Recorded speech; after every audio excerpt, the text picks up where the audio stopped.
Hey, it's Ellen Rohr, living life unleashed by making business uncomplicated. This problem came up at a recent office hours. Office hours are when we all get on the phone together about once a month and we share successes and solve problems. It's a lot of fun. Join us. Well, one person came to office hours with this question. How do you handle when someone calls you and wants you to quote prices over the phone? If you're a service provider, my recommendation is you don't quote prices over the phone. What do you know? You're not there.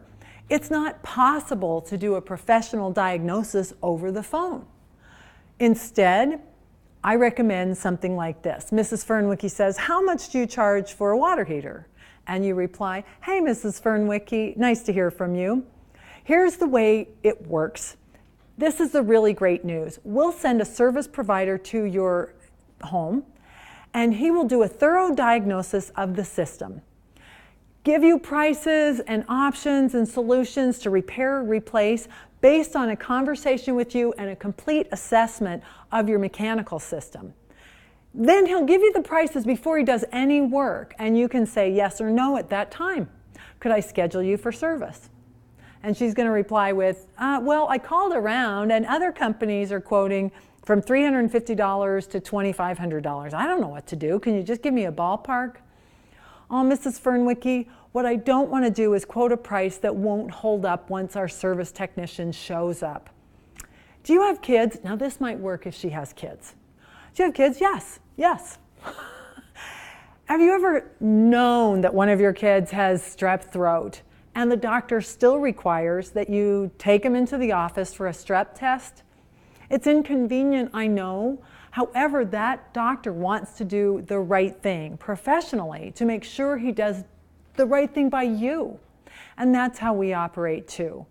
Could I set up a service call for you today? You're going to keep asking. She needs service. We want to get the right guy to the job. And she may say, you know what? I'm going to go with one of the other guys today. It happens. Mrs. Fernwicke, would you do me a favor? She'll probably say, okay. If for any reason you're unhappy with the service that you get today, the service provider that you select today, if they don't show up on time or look right, or if the price changes from what was quoted over the phone, would you call me right back and I'll send someone right over?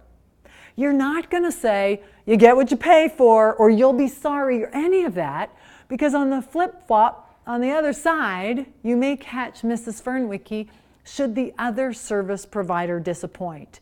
Because so many people are irresponsibly giving prices over the phone when they really can't know what the situation is. Does this make sense? Here's another thought.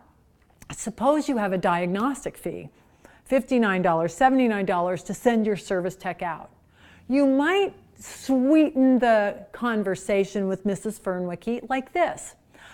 Mrs. Fernwicke, here's another option. I could waive the diagnostic fee if you're flexible with your schedule.